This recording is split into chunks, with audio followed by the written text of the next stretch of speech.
ஒருத்தர் முகத்தை தொங்க போட்டுக்கிட்டு ஒரு மாதிரியாக வந்தார். என்ன விஷயம்னு விசாரித்தேன். என்னுடைய நண்பன் ஒருத்தங்கிட்ட கருத்து வேறுபாடு, இனிமேல் நமக்குள்ளே எந்த சம்மந்தமும் வேணாம்னு நட்பை முறிச்சிட்டு வந்துட்டேன்னா. நண்பர்கள்னு இருந்தால் கருத்து வேறுபாடு வரத்தான் செய்யும்னு. கருத்து வேறுபாடு வராமல் இருக்கிறதுக்கு ஏதாவது வழி உண்டா அப்படின்னு கேட்டாங்க. அதை பற்றி நிபுணர்கள் சில யோசனைகளை சொல்லியிருக்கிறாங்கன்னு. முதல் விஷயம் என்னென்னா, உங்கள் நண்பனுக்கு ஒரு செய்தி சொல்லணும்னா அதை நீங்களே நேரடியாக சொல்லுங்கள், அல்லது உங்கள் கைப்பட கடிதம் எழுதுங்க. அதாவது நேரடி தொடர்பு முக்கியம். அதை விட்டுட்டு இன்னொருத்தர் மூலமாக நண்பர்களுக்கு செய்தி அனுப்புனா நீங்கள் சொல்கிற செய்தி அப்படியே போய் சேராது, அது சேதமாயிடும். கூட்டி குறைச்சி சொல்லிவிடுவாங்க, அது குழப்பத்தில் கொண்டாந்து விட்டுரும்.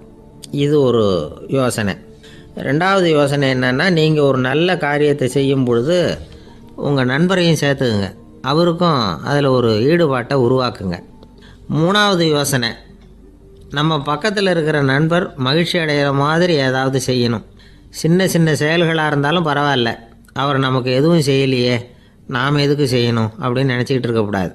நாலாவது யோசனை என்னென்னா, உங்களுக்கு ஒரு பிரச்சனையா அல்லது உங்கள் நண்பருக்கு ஒரு பிரச்சனையா, எதுவாக இருந்தாலும் 2 பேரும் சேர்ந்து உட்காந்து ஆலோசனை பண்ணுங்கள். நம்ம யோசனையும் கேட்கப்படுதே அப்படிங்கிற நினைப்பே அவருக்கு ஒரு மன நிறைவை உண்டாக்குமா. 5வது யோசனை, உங்கள் நண்பர் ஏதோ ஒரு காரியத்தை செய்கிறார், நீங்கள் உடனே அவசரப்பட்டு நீ செய்கிறது தப்புன்னு தீர்ப்பு சொல்லக்கூடாது. அவர் அதை செய்கிறதுக்கான நியாயங்கள் எவ்வளோ இருக்கும், அதை புரிஞ்சுக்கிறதுக்கு முயற்சி பண்ணணும். 6வது யோசனை, உங்கள் நண்பர் என்ன சொன்னாலும் அதை பொறுமையாக கேளுங்க. அவர் சொல்கிறத புரிஞ்சுக்கணும், அவர் சொல்ல விரும்புகிறத புரிஞ்சுக்கணும், அவர் சொல்ல முடியாமல் தவிக்கிறதையும் புரிஞ்சுக்கணும். இப்படி 3 விதமாகவும் அவரை புரிஞ்சுக்கிட்டு அதுக்கு தகுந்த மாதிரி செயல்படணும். 7வது யோசனை என்னென்னா, உங்கள் நண்பர் உங்ககிட்ட ஏதோ ஒரு கருத்தை சொல்கிறார், அது உங்களுக்கு பிடிக்கல, அதுக்காக உடனே நீ சொல்கிறது சரியில்லை, நான் ஒத்துக்க மாட்டேன் அப்படின்லாம் மறுத்துக்கிட்டு இருக்கக்கூடாது. அவர் சொல்கிறத கேட்கணும், பொறுமையாக சிந்திக்கணும், அதுக்கப்புறம் பதில் சொல்லணும். இப்படிலாம் நடந்துக்கிட்டால் நண்பர்களுக்குள்ள கருத்து வேறுபாடு வர்றதுக்கு வாய்ப்பே இருக்காது அப்படின்னு வல்லுநர்கள் தொகுத்து சொல்லியிருக்கிறாங்க இந்த யோசனைகளை. எனக்கு தெரிஞ்ச சில நண்பர்கள் உண்டு, அவங்களுக்குள்ளேயும் கருத்து வேறுபாடுகள் வராமல் இருக்கிறதுக்கு சில நுட்பங்களை கையாளுறது உண்டு. ஒருத்தர் சொன்னார், அந்த டாக்டர் சின்ன வயசுலேருந்து என் கூட பழகினவர், நாங்கள் 2 பேரும் இணை பிரியாத நண்பர்கள். இருந்தாலும் எனக்கு உடம்பு சரியில்லைன்னா நான் அவர்கிட்ட வைத்தியம் பார்த்துக்க மாட்டேன் அப்படின்னார் ஒருத்தர். ஏன் அப்படின்னு கேட்டேன். எங்கள் நட்பு கெட்டுப்படக்கூடாது இல்லையா, அதனால தான் அப்படின்னாரு இவர். எதிர்காலத்தை நினச்சா எனக்கு ரொம்ப பயமாக இருக்குது சார் அப்படின்னு சொல்கிறவங்க நிறைய பேர் இருக்கிறாங்க. அதாவது பயப்படாத மனிதர்கள்னு யாருமே கிடையாது. ஒவ்வொருத்தருக்கும் ஒவ்வொரு விதமான பயம் இருந்தாலும் ஒட்டுமொத்தமாக பார்க்குறப்போ மனிதனுக்கு 6 விதமான பய உணர்வுகள் வரலாம் அப்படின்னு பெரியவங்க சொல்கிறாங்க. எல்லா விதமான பயமும் இந்த 6 வகைக்குள்ள அடக்கம். அந்த 6 வகை பயமும் 6 எதிரிகள் மாதிரியாம். 6 எதிரிகளையும் புரிஞ்சுக்கிட்டோம்னா போதும், வாழ்க்கையில் சுலபமாக வெற்றி அடைய முடியும். சரி, அந்த 6 வகை பயம் என்னென்ன அப்படின்னு பார்ப்போம். முதல்ல வறுமை பற்றிய பயம், 2வது பழிச்சொல் பற்றிய பயம், 3வது உடல் நலம் பாதிப்பு பற்றிய பயம், 4வது என்னன்னா காதல் தோல்வி, 5வது முதுமை, 6வது மரணம். அதாவது பயப்படுறதுங்கிறது ஒரு மனநிலை தான். இந்த மனநிலையை கட்டுப்படுத்த முடியும், திசை திருப்ப முடியும். சரி, இந்த பயங்களின் அறிகுறிகள் எப்படி இருக்கும்? வறுமை பற்றிய பயம் அப்படின்னு முதல்ல சொன்னோம் இல்லையா, அந்த பயத்தின் அறிகுறிகளை தெரிஞ்சுக்குவோம். எதுலேயும் அக்கறை இல்லாமல் இருக்கிறது, ஒரு குறிக்கோள் இல்லாமல் இருக்கிறது, வறுமையை சகிச்சுக்கிறது, வாழ்க்கையில் கிடைக்கிறது எதுவாக இருந்தாலும் ஆட்சேபனை இல்லாமல் ஏற்றுக்கிறது, மனசாலும் உடம்பாலும் சோர்ந்து போயிருக்கிறது, ஆர்வம், முனைப்பு, கற்பனை திறன் எதுவுமே இல்லாமல் இருக்கிறது. இதெல்லாம் தான் அந்த வறுமை பற்றிய பயத்தின் அறிகுறிகள். அந்த அடுத்தது ஒன்று பார்த்தோமே, பழிச்சொல் பற்றிய பயம். அதாவது அடுத்தவங்க நம்மளை குறை சொல்லி விடுவாங்களோ அப்படிங்கிற பயம். இதுக்கு அறிகுறி என்ன தெரியுமா? புதியவர்களை சந்திக்கிறதுக்கு பயப்படுறது, முடிவு எடுக்க முடியாமல் குழம்புறது, பிரச்சனைகளை தவிர்க்க விரும்புறது, தாழ்வு மனப்பான்மை, வரவுக்கு மீறி செலவு செஞ்சு இமேஜை உயர்த்திக்கிறது, குறிக்கோள் இல்லாத வாழ்க்கை, இதெல்லாம் தான் அதுக்கு அறிகுறிகள். 3வது பயம் உடல் நலம் பாதிப்பு பற்றிய பயம், அதாவது நோய் பற்றிய பயம். ஒரு உண்மை என்ன தெரியுமா? டாக்டரை சந்திக்கிற மனிதர்களில் 75% பேர் தங்களுக்கு நோய் வந்துட்டுதுங்கிற கற்பனையில் இருக்கிறவங்களாம். நிஜமாகவே நோய் கிடையாது அவங்களுக்கு. இந்த பயத்தின் அறிகுறிகள் என்னென்னா, வியாதிக்கான அறிகுறிகள் தன்னிடம் இருக்கிறதாக நினச்சிக்கிறது, எந்த நேரமும் வியாதியை பற்றியே பேசி பேசி மனசை அங்கேயே வச்சுருக்கிறது, நோய் சம்பந்தமான செய்திகளை படித்து நமக்கு இப்படி ஆயிடுமோ அப்படின்னு வேதனைப்படுறது, இதெல்லாம் தான் அதுக்கு அறிகுறிகள். 4வது பயம் காதல் தோல்வி. இது ரொம்ப வேதனை, உடம்பையும் மனசையும் சீரழிச்சு விடும். ஆண்களை விட பெண்கள் தான் இந்த பய உணர்வில் அதிகமாக பாதிக்கப்படுறாங்க. 5வது முதுமை பற்றிய பயம். 6வது மரண பயம், வயசான காலத்தில் எப்படி சமாளிக்கிறது அப்படிங்கிற பயம். ஆக இதையெல்லாம் நாம் புரிஞ்சிக்க வேண்டியது ரொம்ப அவசியம். இந்த 6 வகை பயங்களை சரியாக புரிஞ்சுக்கிட்டு நாம் நடந்துக்கணும். வாழ்க்கையின் முன்னேற்றத்துக்கு இந்த பயங்கள் முட்டுக்கட்டே ஆகிடக்கூடாது. உழைச்சி பணம் சேர்க்கணும், உற்சாகமாக மனசை வச்சுக்கணும். மனசை கட்டுப்படுத்துகிற மார்க்கம் தெரிஞ்சுக்கிட்டா போதும், எல்லாம் சரியாக வந்துடும். நம்ம ஆள் ஒருத்தன் சொன்னான், சார் எனக்கு வறுமை பற்றிய பயம்தான் இருந்தது, ஒரே ராத்திரியில் 30,000 ரூபா தயார் பண்ணிவிட்டேன், இப்போ எனக்கு இன்னொரு பயம் வந்துட்டுதுன்னா. என்ன பயம்னு கேட்டாங்க. போலீஸு கண்டுபிடிச்சிருமோங்கிற பயம்னா. இந்த பயத்தில் அடங்காது. அதனால் அஞ்சி அஞ்சி சாவார், அஞ்சாத பொருள் இல்லை அப்படின்னு பாரதி சொன்னார் இல்லையா? அது மாதிரி பயத்தை புரிந்து கொண்டு அதற்கு தகுந்த மாதிரி நம்முடைய வாழ்க்கையை அமைத்து கொள்ள வேண்டும். அப்படி அமைத்து கொள்ளுகிறவர்களுக்கு வெற்றி நிச்சயம். ஒரு ஊரில் ஒரு ஆள் இருந்தான். அவன் ஒரு நாள் கோயிலுக்கு போனான். கடவுள்கிட்ட வேண்டிக்கிட்டான், எனக்கு ஒரு 1,00,000 ரூபா நீ கொடுத்தா நான் உன் சன்னதியில் ஒரு தேங்காய் உடைக்கிறேன் அப்படின்னு வேண்டிக்கிட்டான். கடவுள் பார்த்தார். உடனே அவன் கண் முன்னாடி தோன்றினார். இந்தா நீ கேட்ட 1,00,000 ரூபாய் அப்படின்னு சொல்லி அவன் கையில் பணத்தை கொடுத்துட்டு மறைஞ்சிட்டார். இவனால் நம்பவே முடியல. இவ்வளவு சுலபமாக கிடைக்கும்னு தெரிஞ்சிருந்தா அனாவசியமாக ஒரு தேங்காய் உடைக்கிறேன்னு வேண்டியிருக்க வேண்டியது இல்லையே அப்படின்னு நினச்சான். இருந்தாலும் வேண்டுதலை நிறைவேற்ற வேண்டியது கடமை. அதுக்காக என்ன பண்ணால், பக்கத்தில் ஒரு கடைக்கு போனான். ஒரு தேங்காயை கையில் எடுத்தான். இது என்ன விலைன்னு கேட்டான்.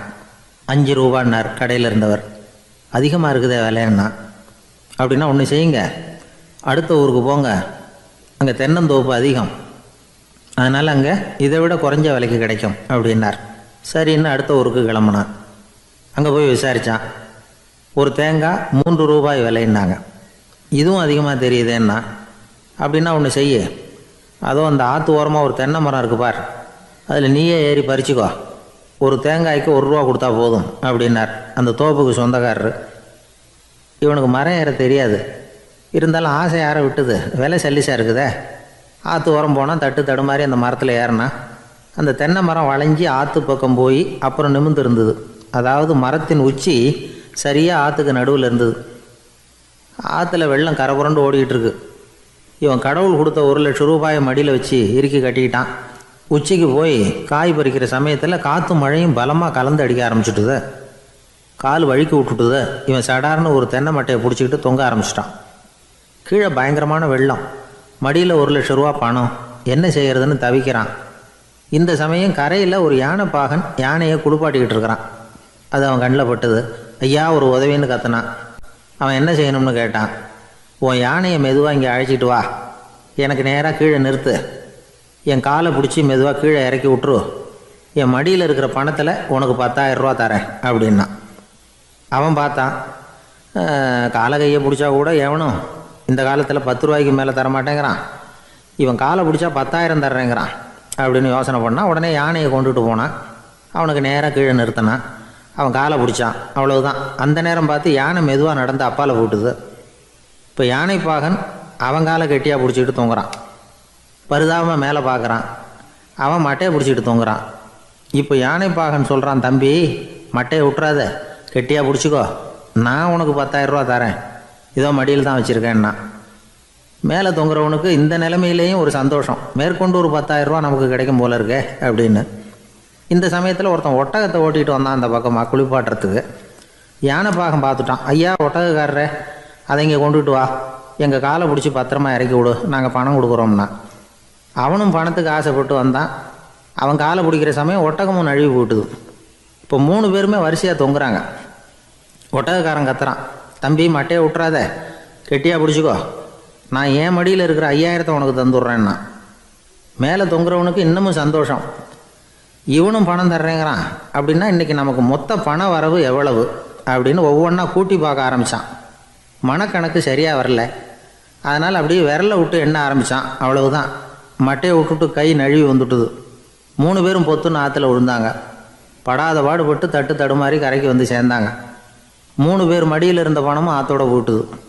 பேராசை பெருநஷ்டம் அப்படின்னு ஒரு பழமொழி இருக்குல்ல, அதை விளக்கறதுக்காக சொல்லப்பட்ட கதை இது.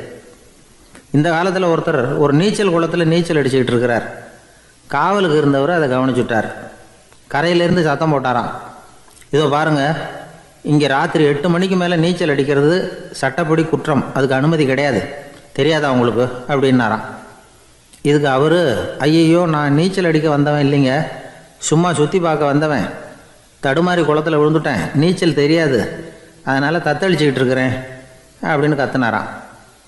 கரையில் இருந்தவர் பார்த்தார், ஓ அப்படின்னா சரி, அதுக்கு ஒன்றும் தடை இல்லை அப்படின்னு சொல்லிவிட்டு அவர் பாட்டு நடந்து போயிட்டாராம். காசியில் இருக்கிற கடவுள் காசி விஸ்வநாதர், அங்கே இருக்கிற தேவி காசி விசாலாட்சி.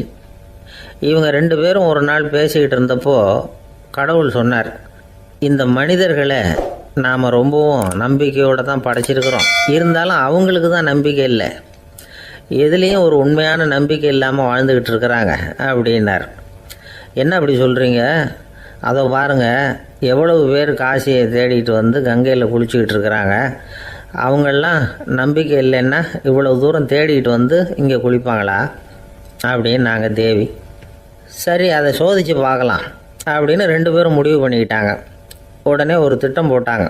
அது எப்படின்னா, நாம் 2 பேருமே பக்தர்கள் மாதிரி உருவத்தை மாற்றிக்கிட்டு கங்கை கரைக்கு போக வேண்டியது. நான் வந்து கங்கையில் இறங்கி குளிக்கிறேன், கொஞ்ச நேரத்தில் சுழலில் மாட்டிக்கிட்டது மாதிரி நடிக்கிறேன், நீ உடனே கரையிலேருந்து சத்தம் போடும், என்னோடய வீட்டுக்காரரை யாராவது காப்பாற்றுங்களேன்னு சத்தம் போடும்.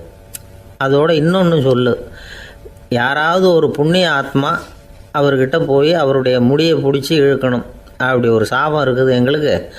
புண்ணிய ஆத்மா, அதாவது எந்த பாவமும் செய்யாத இல்லாத ஒருத்தர் தான் அவரை காப்பாற்ற முடியும். அப்படிப்பட்டவங்க யாராவது வெள்ளத்தில் குதித்து என்னுடைய கணவரை காப்பாற்றுங்கோ அப்படின்னு நீ சத்தம் போடு, கூச்சல் போடு, என்ன நடக்குதுன்னு பார்க்கலாம் அப்படின்னார் கடவுள். சரின்னு சொல்லி 2 பேருமா சாதாரண பக்தர்கள் மாதிரி கங்கை கரைக்கு வந்து சேர்ந்தாங்க. அவர் இறங்கி குளித்தார்.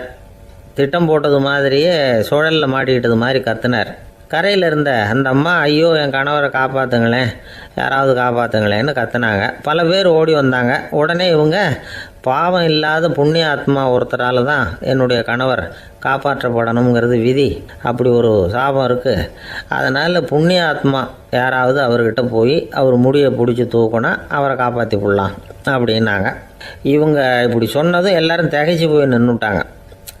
ஒவ்வொருத்தருக்கும் அவங்க செஞ்ச பாவம்லாம் ஒவ்வொன்றா ஞாபகத்துக்கு வர ஆரம்பிச்சுட்டுது. சரி, இதுக்கு நாம் லாயக்கு இல்லை அப்படின்னு சொல்லி ஒதுங்கி போக ஆரம்பிச்சிட்டாங்க எல்லாம். இந்த சமயத்தில் யாரோ ஒருத்தர் வேகமாக ஓடி வந்தார், ஆற்றுல குதித்தார். அவர்கிட்ட போனார், முடியை பிடிச்சார், தூக்கினார், அவரை காப்பாற்றி கரைக்கு கொண்டுட்டு வந்துட்டார். அப்படி காப்பாற்றின அந்த ஆளை இவங்க 2 பேரும் தனியாக கூப்பிட்டுக்கிட்டு ஒரு மண்டபத்துக்கு வந்துட்டாங்க. வந்து விசாரிக்கிறாங்க, நீ யாரப்பா அப்படின்னு கேட்குறாங்க. ஏதும் தெரியாத மாதிரி, நான் இந்த ஊர் அன்னசத்திரத்தில் வேலை செய்கிற ஒரு சமையல்காரன் அப்படிங்கிறார். நீ வந்து கங்கையில் குளிக்கிறது உண்டான்னு கேட்டிருக்காங்க. நான் இந்த ஊர்லேயே தான் இருக்கிறேன், இருந்தாலும் தினமும் கங்கையில் குளிக்கிறது இல்லை, எப்பாவது ஒரு நாள் அங்கே குளிப்பேன் அப்படின்னார். கங்கையில் மூழ்கி எழுந்திரிச்சா பாவம்லாம் தொலையும்னு சொல்கிறாங்க. அப்படி இருக்கிறப்போ அங்கே இன்றைக்கி கங்கையில் குளிச்சுக்கிட்டு இருக்கிறவங்கெல்லாம் தங்களை வந்து புண்ணிய ஆத்மாவாக நினைக்கல. கங்கையில் குளிக்காத நீ உன்னை வந்து புண்ணிய ஆத்மாவாக நினச்சி என்னை காப்பாற்ற வந்திருக்கிற, அது எப்படி அப்படின்னு கேட்டார். அதுக்கு அந்த ஆள் சொல்கிறான், கங்கையில் குதித்ததுக்கு அப்புறம் தானே உங்களை காப்பாற்ற போகிறோம், அப்படி குதிக்கும் பொழுது என்னுடைய பாவம்லாம் போயிருக்கும்ல, நான் புண்ணிய ஆத்மாவாக ஆயிருப்பேனே, அதனால தான் துணிஞ்சு வந்து உங்களை காப்பாற்றினேன் அப்படின்னா. கடவுளும் தேவியும் அவனுக்கு வந்து காட்சி கொடுத்தாங்களாம். இப்படி ஒரு கதை உண்டு. அதாவது கங்கையில் குளிச்சுக்கிட்டு இருக்கிறவங்களுக்கே தங்களுடைய பாவம் போகுங்கிற நம்பிக்கை பரிபூர்ணமாக இல்லை, குளிக்காத ஒருத்தனுக்கு அந்த நம்பிக்கை இருந்தது. அதனால் அவனால் கடவுளை பார்க்க முடிஞ்சது. கடவுளை வந்து நாமளும் பார்க்க முடியுமா முடியாதா அப்படிங்கிற குழப்பம்லாம் நமக்கு வேண்டியதில்லை. நம்பிக்கையோடு வாழணுங்கிற உண்மையை மட்டும் இந்த கதையிலேருந்து புரிஞ்சுக்கிட்டால் போதும். ஏன்னா இந்த கதையை கேட்டுட்டு ஒரு நண்பன் குதர்க்கமாக ஒரு கேள்வி கேட்டான். ஏன் சார், கங்கையில் குளித்தா பாவம் போயிடும்னு சொல்கிறீங்களே, நான் எனக்கு வேண்டாத ஒருத்தனை அழைச்சிட்டு போய் கங்கையிலேயே தள்ளி விட்டுட்டு அதுக்கப்புறம் அங்கேயே முழுக்க போட்டுட்டு நான் செஞ்ச பாவத்தை அதுலேயே கழுவி விட்டுட்டு மறுபடியும் உங்ககிட்ட வந்துடுறேன்னு வச்சுக்கோங்க, நீங்கள் என்னை புண்ணிய ஆத்மான்னு ஏற்றுக்குவீங்களா அப்படிங்கிறான். ஆள் கொஞ்சம் அசந்தான் நம்மளே அங்கே அழைச்சிட்டு போனாலும் போயிடுவோம். ஒரு பெரியவர் உட்காந்துருக்கிறார். அவரை சுற்றி அவருடைய தோழர்கள் உட்காந்துருக்கிறாங்க. ஏதோ ஒரு முக்கியமான செய்தியை அவர் அவங்களுக்கு சொல்லிகிட்டு இருக்கிறார். அவங்களும் ஆர்வமாக கேட்டுக்கிட்டு இருக்கிறாங்க. இந்த சமயத்தில் யாரோ ஒரு ஆள் வேகமாக அங்கே வர்றார். வர்ற வேகத்திலேயே எனக்கு ஏதாவது உதவி செய்யுங்க அப்படின்னு கேட்டுக்கிட்டே வர்றார். கேட்குறது உதவி, ஆனால் குரல் மிரட்டுறது மாதிரி இருக்குது, அதட்டி கேட்குறது மாதிரி இருக்குது. இதை கேட்டதும் அந்த பெரியவர் ஆத்திரப்படலை, ஆனால் அவரை சுற்றி இருந்தவங்க ஆத்திரப்பட்டாங்க. இதை பெரியவர் கவனித்தார். கொஞ்சம் அமைதியாக இருங்கன்னார். வந்தவரை கூப்பிட்டார். அவருக்கு சில பொருள்களை கொடுத்தார். என்னங்க இப்போ உங்களுக்கு மகிழ்ச்சி தானே அப்படின்னார். ஆ அப்படின்னு அலட்சியமாக அவர் சொல்கிறார். நான் உங்களை நல்ல முறையில் நடத்தினேன்னா அப்படின்னு கேட்குறாரு அவர் மறுபடியும். அதெல்லாம் ஒன்றும் இல்லை அப்படின்னு சொல்லி அவர் சொல்லிகிட்டு இருக்கிறாரு. குரலில் கடுமை குறையில. சுற்றி இருந்தவங்களால இதை பொறுத்துக்க முடியல. கோபத்தோடு அவரை நோக்கி நெருங்க ஆரம்பித்தாங்க. பெரியவர் அவங்களையெல்லாம் தடுத்து நிறுத்தினார். வந்தவரை வாங்க என்னோட அப்படின்னு சொல்லி அழைச்சிட்டு போனார். வீட்டுக்கு போனார். அங்கே போனதும் இன்னும் சில பொருள்களை எடுத்து அவர்கிட்ட கொடுத்தார். இப்போ திருப்தி தானே, நான் உங்ககிட்ட நல்ல முறையில் நடந்துக்கிட்டேனா அப்படின்னார். அவர் முகம் இப்போ தான் கொஞ்சம் மலர்ந்தது. ரொம்ப நன்றி, இறைவன் உங்கள் குடும்பத்துக்கு எல்லா நன்மைகளையும் செய்வான் அப்படின்னு சொன்னார். இதே வார்த்தைகளை என்னுடைய தோழர்கள்கிட்டே சொல்லிட்டீங்கன்னா அவங்க கோபம் தணிஞ்சிரும், வர முடியுமான்னார். கண்டிப்பாக வர்றேன் அப்படின்னாரு. மறுநாள் காலையில் அந்த இடத்துக்கு வந்தார். அதே மாதிரி சொல்லிவிட்டு அவர் போயிட்டார். தோழர்கள்லாம் ரொம்ப வியப்போடு பெரியவரை பார்த்தாங்க. அந்த பெரியவர் தான் நபிகள் நாயகம். அவர் சொன்னார், ஒருத்தன் ரொம்ப ஆசையாக ஒரு ஒட்டகத்தை வளர்த்துக்கிட்டு வந்தான். ஒரு நாள் அந்த ஒட்டகம் கயத்தை அறுத்துக்கிட்டு ஓடி போயிட்டுது. அக்கம் பக்கத்தில் இருக்கிறவங்கெல்லாம் அந்த ஒட்டகத்தை பிடிக்கிறதுக்கு முயற்சி பண்ணாங்க. அதை துரத்திக்கிட்டு ஓடினாங்க. ஒட்டகம் தாறுமாறாக ஓட ஆரம்பிச்சிது. இந்த சமயத்தில் ஒட்டகத்தை வளர்த்தவன் அங்கே ஓடி வந்தான். நீங்கள் அதை ஒன்றும் செய்ய வேணாம், விட்டுருங்க, அதோட சுபாவம் எனக்கு நல்லா தெரியும், அதை சுலபமாக என்னோடய வழிக்கு கொண்டுகிட்டு வந்துட முடியும், நான் பார்த்துக்கிறேன், விட்டுருங்கோ அப்படின்னா. எல்லாரும் விலைக்கு போயிட்டாங்க. இவன் என்ன செஞ்சான் தெரியுமா, கொஞ்சம் புல்லை கையில் எடுத்துக்கிட்டு அந்த ஒட்டகத்தை நெருங்கினான். அவ்வளவுதான். அது ஓடி இவன் காலடியில் உட்காந்துக்கிட்டது. செல்லமாக அதை அப்படியே தடவி கொடுத்தான். முதுகில் ஏறி உட்காந்துக்கிட்டான். அது பாட்டுக்கு சாதுவாக நடந்து போகுது. இந்த கதையை நபிகள் நாயகம் தம்முடைய தோழர்களுக்கு சொல்கிறார். ஒட்டகத்தை மட்டும் இல்லை, சில மனிதர்களையும் கூட சில விதத்தில் அணுகி தான் அவர்களை சீர்திருத்த வேண்டியிருக்குது அப்படிங்கிறத அவங்களுக்கு உணர்த்தினார். இது ஒரு அழகான உளவியல் அணுகுமுறை. சில குடும்ப தலைவர்கள் கூட இந்த ஒட்டகம் மாதிரி நடந்துக்கிறது உண்டு, அப்புறம் அடங்கி போகிறதும் உண்டு. ஒரு குடும்ப தலைவர் காலையில் எழுந்திரிச்சதுலேருந்து சத்தம் போட்டு கத்திக்கிட்டு இருப்பார். பக்கத்தில் இருந்தவங்கெல்லாம் ஓடி போய் சமாதானம் பண்ணி பார்த்தாங்க. அவர் ஓயறது மாதிரி தெரியல. கடைசியில் அவர் மனைவி வந்தாங்க. நீங்கள் எல்லாம் விலைக்கு போயிடுங்க, அவர் சுபாவம் எனக்கு தெரியும், நான் பார்த்துக்கிறேன் அப்படின்னாங்க. சரின்னு எல்லாரும் போயிட்டாங்க. சாயந்தரமாக பார்க்குறாங்க, அவர் சத்தம் இல்லாமல் ஒரு மூலையில் உட்காந்துருக்கிறார். ரொம்ப சாதுவா. ஆச்சரியமாக இருந்தது. என்னம்மா பண்ணீங்கன்னு கேட்டாங்க. அது ஒன்றும் இல்லைங்க, ஒரு வேளை சாப்பாட்டை நிறுத்தினேன், பட்னி போட்டேன், அவ்வளவுதான் அப்படின்னாங்க அந்த அம்மா. ஒரு பள்ளிக்கூடம் வகுப்பு நடந்துக்கிட்டு இருக்கு. ஆசிரியர் பாடம் நடத்திக்கிட்டு இருக்கிறார். நடத்தி முடித்த உடனே கேட்டார், மாணவர்களே, இதுவரைக்கும் நான் நடத்தின பாடத்தில் உங்களுக்கு ஏதாவது சந்தேகம் இருக்கா அப்படின்னு கேட்டார். அப்புறம் ஒவ்வொருத்தராக கேட்டார். ஒரு மாணவன் எழுந்திரிச்சான். சார், எனக்கு சந்தேகம் எதுவுமே இல்லைன்னா. ஏன்னு கேட்டார். ஏன்னா எனக்கு நீங்கள் நடத்தின பாடம் தெளிவாக புரிஞ்சுட்டுது, அதனால் சந்தேகம் வரலன்னா. இன்னொரு மாணவன் எழுந்திரிச்சான். சார், எனக்கும் சந்தேகம் எதுவும் இல்லைன்னா. ஏண்டான்னு கேட்டார். ஏன்னா எனக்கு நீங்கள் நடத்தின பாடம் எதுவுமே புரியல, அதனால் சந்தேகம் வரல அப்படின்னா. இந்த இடத்துல நாம் கொஞ்சம் சிந்திச்சு பார்க்கணும்.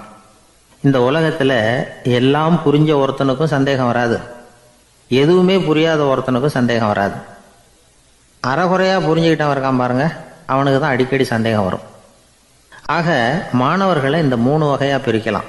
அதே மாதிரி தான் மனிதர்களையும் 3 வகையாக பிரிக்கிறாங்க ஆன்மீகவாதிகள். ஒரு ஆன்மீக பெரியவர் என்ன சொல்கிறார் தெரியுமா? இந்த உலகத்தில் 3 வகையான மனிதர்கள் இருக்கிறாங்களாம்.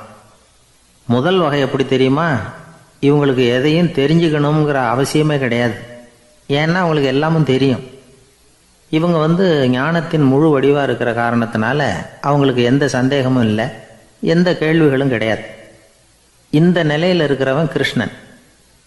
எல்லாத்துக்கும் விட தெரிஞ்சுக்கிட்ட நிலையில் அவன் விடையாக மாறிவிட்டான் அப்படின்னு சொல்லுவாங்க. 2வது நிலையில் இருக்கிறவன் அர்ஜுனன். இவனுக்கு எப்போ பார்த்தாலும் கேள்விதான், சந்தேகம்தான். பதில் சொல்ல சொல்ல அவனுக்கு இருக்கிற சந்தேகமும் அதிகமாகிக்கிட்டே இருக்கும், குறையவே குறையாது. அர்ஜுனன் மாதிரி உள்ளவங்க எப்பவும் கேள்வி கேட்டுக்கிட்டே இருப்பாங்க. ஒரு கேள்விக்கு விட கிடைச்சிடுத்துன்னு வைங்க, உடனே இன்னொரு கேள்வி அவங்ககிட்ட இருந்து வரும். கிருஷ்ணனுடைய நிலை எப்படின்னா அது கேள்விகளே அற்ற ஒரு நிலை. அர்ஜுனனுடைய நிலை எப்படின்னா அது கேள்விகளை தவிர வேறு எதுவும் அற்ற ஒரு நிலை.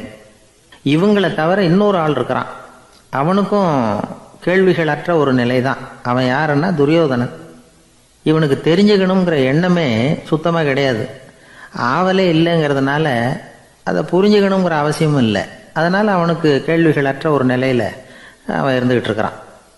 எல்லா பதிலும் தெரிந்து கொண்ட நிலையில் கிருஷ்ணனும் கேள்விகள் அற்ற நிலையில் இருக்கிறான். தெரிஞ்சுக்கணுங்கிற ஆவலே இல்லாத துரியோதனனும் கேள்விகள் அற்ற நிலையிலே இருக்கிறான். இப்படியும் இல்லாமல் அப்படியும் இல்லாமல் 2ம் கெட்ட நிலையில் இருக்கிறானே, அவன் தான் அர்ஜுனன். அதனால் பெரியவங்கள்லாம் என்ன சொல்கிறாங்கன்னா, இந்த உலகத்தில் அர்ஜுனன்களாக இருக்கிறவங்க ஒன்று துரியோதனனாக மாறிடணும், இல்லைன்னா கிருஷ்ணனாக மாறிடணும். இதை தவிர வேற வாய்ப்பு இல்லை. துரியோதனன் மாதிரி உள்ளது விலங்கு நிலை, கிருஷ்ணன் மாதிரி உள்ளது தெய்வ நிலை.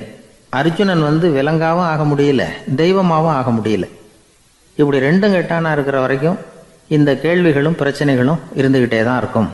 இதுதான் பெரியவர்கள் சொல்லுகிற அனுபவ உண்மை.